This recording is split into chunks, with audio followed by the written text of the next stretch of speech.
falsas verdades, essas mentiras aí que te fazem se sentir cada vez pior.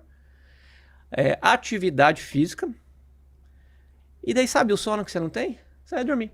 Não precisa nem falar muito sono com você, que no final, quem muda o jeito de se alimentar, quem escolhe melhor relacionamentos e lidar com isso, resolve os relacionamentos, porque a terapia é fantástica. Fantástica não, ela é lógica, Exatamente. ela é profunda. Ela mostra ali. Exato. E a pessoa, para meditar, você vai fazer uma revisão de crenças, vai parar de olhar para fora, parar de dar tanto valor para as pressões externas e olhar que você tem competências internas. Aí quando a gente vai fazendo isso, óbvio que eu instruo, o terapeuta vai fazer melhor, é como se fosse tirando a pessoa você sai mesmo de uma jornada de adoecimento para viver uma caminhada de saúde. Aí é tão lindo, porque precisa de menos remédio, Alex.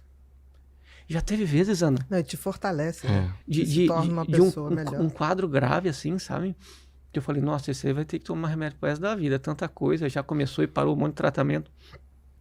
Aí eu falei, faça a sua parte. Tudo dando certo. Talvez daqui a uns anos eu começo a tirar devagarzinho. Só que a pessoa levou tanto a sério, principalmente... Se dedicou. Virou triatleta. É isso. E é tão interessante o exercício físico, que ele é um baita de um hábito angular. Que é o quê? Depois que você faz aquilo, você fala, eu não vou jogar meu treino fora hoje. Exatamente. Eu levantei, fiz uma caminhada e tal, eu não vou comer besteira hoje. Então ela começou... Ele é autorregulativo do comportamento, né? E o que libera endorfina na nossa cabeça, que são os antidepressivos naturais que Deus nos deu, é o movimento. Então ela começou meio que... Essa é a melhor forma de automedicação que existe. Ande, saia, caminha, exercite-se. E daí ela foi melhorando tanto e tal, e começou a cuidar da alimentação, tirou um monte de coisa que fazia mal, passei para ela uns suplementos e resolveu os relacionamentos, e estava lendo Bíblia, estava fazendo meditação, procurando novos livros. Consequentemente, quando você vai aprendendo coisa boa, exatamente, pessoas ruins não suportam mais estar do seu lado. Ou então a gente não suporta mais estar do lado de pessoas ruins. Você vai começando a perceber que você quer mudar. Então, a Armas da Saúde, quando você regula isso, você já não é mais um derrotado pela doença. Você se torna general da sua própria vida. E a saúde, ela é muito mais forte do que a doença. O problema é que muitas pessoas correm dela. Não sabem o que é saúde. E ficam escravas da vontade, da alienação, da intimidação. Aí, dessa forma, Alex, é assustador para alguns colegas nossos. Como é que você dá alta para os seus pacientes? Eu falei, sabe o que acontece? Eles pararam de dormir e acordaram para a vida. Eles precisam ser livres. O problema é que às vezes nem você acordou para a sua, só fica trabalhando igual um doido aí. Aí você acha que não tem saída. A coisa bacana é quando esse paciente vai viver a vida lá fora. Eu tenho pacientes, agora não estou mais atendendo, mas que eu já tinha dado alta, e eles apareciam uma vez por ano. Eu falei, aconteceu alguma coisa? Não, eu vim te contar meus progressos. Que gostoso. Sempre o lado positivo. Isso é a coisa mais linda que você pode ter numa relação com o paciente. Eu vim te contar os meus progressos. Gostoso. Né? É um presente que você ganha. É um presente. Assim, imaterial, mas sem preço. É bom demais. De um valor incalculável. Não me dá alta não, doutor. Eu já ouvi isso. Eu falo, eu tô te dando porque tá dando tudo certo, mas eu estou aqui se você precisar. Não tenha medo. Não tenha medo. Nós estamos aqui se você precisar. Terapia e é tão bonito, também, né? É tão bonito ver a pessoa levantar voo. É lindo, né? Muito bom. Então são as armas. E nesse pilar de meditação, claro, sempre de uma forma ética, né? A gente não está num consultório para fazer proselitismo, nada dessas coisas, né? Mas quando a pessoa fala, ai, doutor, eu pergunto, é uma pergunta de toda consulta. A primeira consulta, você acredita em Deus e tal? Se a pessoa não acredita, respeito totalmente. Sim. Mas como eu percebo pessoas que acreditam em Deus e se apostataram da sua fé, na verdade, da prática de fé, né? Exatamente. É diferente da fé. Acredita, mas não pratica. Tem um estudo bem interessante que mostra que quem, além de acreditar, tem essa entrega, seja por leitura, por orar, rezar, envolver-se, agir e tal, isso traz fé, esperança e diminui bastante o nível de tensão. É verdade. Então, é libertador. O problema, até que existe um outro dilema. Quem que ganha? É religião ou ciência, fé? Quem que é Deus ou ciência? Gente, Quem perde é quem acha que isso é uma briga também. Também é. Tá? Porque, assim, Deus foi tão bom conosco que ele nos deixou a psicologia, a medicina, como formas de nós nos cuidarmos daquilo que está no possível para nós. Porque quando você para de olhar para Deus como um garçom que tem que te servir, fazer tudo para você, todo. E assume a identidade de filho, você tem que honrar o pai. Você honra seu pai com as suas atitudes. Eu tenho 3 filhos, coisa que eu mais gosto. Não é chamar a atenção deles, não é fazer por eles. É quando vai lá o Matias e ele se dá mal, ele faz alguma coisa, ele levanta, ele sabe que ele pode contar comigo, mas ele já aprendeu o que é você fazer, o certo é se fazer, ou ele vai tentar e tal, e aí por si só ele fala, papai, eu consegui isso. Paulo fala, né, na Bíblia que as coisas da terra são sombra das coisas do céu. Então eu vejo Deus, e vocês precisam ver também, né? Não como garçom, mas como aquele que ele está ali.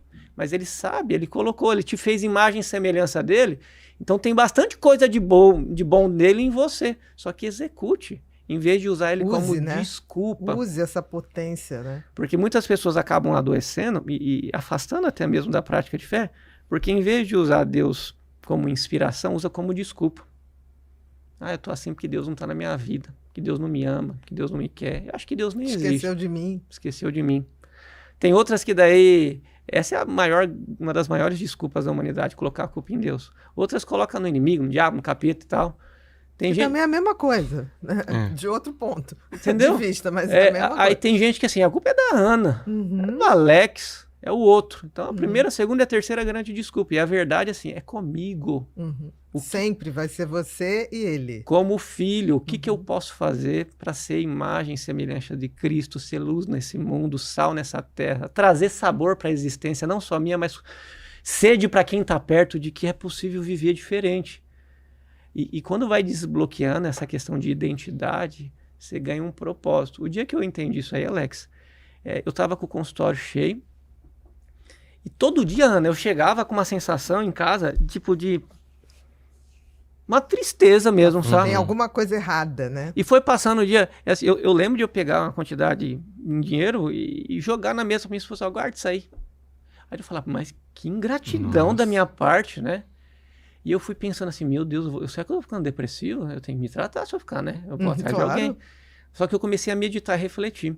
Falei, peraí, eu não tô fechando um diagnóstico pra isso, mas é uma depressão existencial.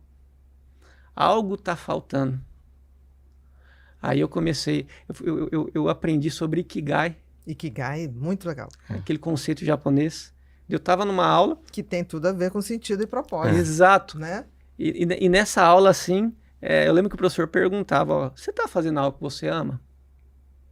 Você faz algo que você tem talento para isso? Você recebe por isso? E eu, sim, na minha cabeça, né? Sim. Dele, os japoneses que vivem bem por mais de 100 anos... Eles fazem isso. Só que a quarta pergunta, o que você faz muda a vida do mundo? Você está transformando o mundo? A hora que eu escutei aquilo, falei, peraí, eu estou segregando aquilo que Deus me deu, porque na minha frente, eu moro no interior do Paraná, só senta quem está perto de mim. Muito perto, né? Quem tem condição de pagar para estar. Mas isso é injusto com os que estão longe.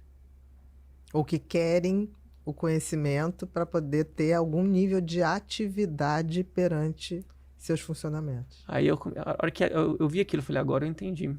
Eu não transbordo. Eu estou sendo seletivista, né? Estou sendo seletivo mesmo. Não, tá muito legal no teu micromundo, mas não tá expandindo ao redor. E talento, quando você enterra, ele enterra você.